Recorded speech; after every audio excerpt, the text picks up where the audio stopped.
Hello everyone, I am Jamaica Toralba, BSHM Block 12, and this is my reaction video about IoT technology.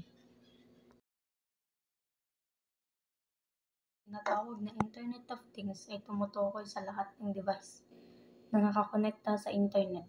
Sumasaklaw sa mga device na may mga sensor, mga kakayahan sa pagproseso, software at iba pang mga teknolohiya na kumukonekta at nagpapalitan ng mga data sa internet o iba pang network.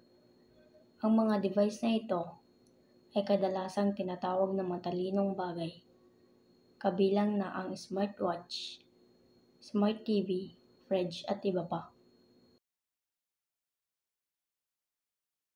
Ang isang advantage ng IoT technology ay ang automation sa pamamagitan ng pagkonekta ng mga devices at application para mas mapadali ang gawain. Gayunpaman, nakakatipid at binabawasan ang pangangailangan para sa interbensyon ng tao at pagtaas ng kahusayan. Halimbawa, maaaring malaman ng isang tao ang kanyang heart rate o blood pressure gamit ang kanyang smartwatch. Ito ay nagdudulot ng komportable at magaan na pamumuhay. Ang disadvantage naman ng IoT technology ay ang increased risk at mga privacy dahil ang mga IoT devices ay konektado sa internet na maaaring maging target ng mga hacker at makapagnakaw ng personal information. Sa tingin ko, ang IoT ay isang napakalaking pag-unlad na may potensyal na gawing mas madali ang ating buhay.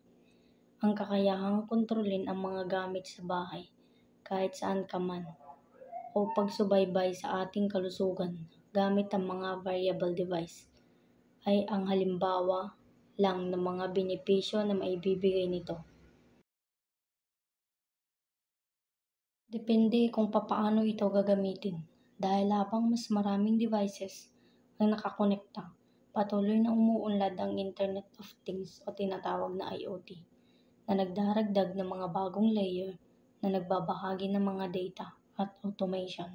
Sa tingin ko, ang Internet of Things ay talagang kapanapanabik at kapaki-pakinabang na konsepto ng teknolohiya. Ito ay ang malaking potensyal na baguhin ang paraan kung paano tayo nagkikipag-ugnayan sa ating pang-araw-araw. Sa tamang mga hakbang, sa seguridad, maaari nitong gawing mas madali, mas ligtas, mas mahusay at mas maginhawa ang buhay. Ang IoT ay isang malaking network na konektado sa mga bagay. Habang dumarami ang mga gadget na nakakonekta sa internet, nakahanda ang IoT na makabuluhang maimpluwensyahan ng ating mundo at baguhin kung paano tayo nabubuhay, nagtatrabaho at nakikipag-ugnayan. Pero ang IoT ay kapaki-pakinabang na teknolohiya basta ginagamit ito ng tama at may pag-iingat.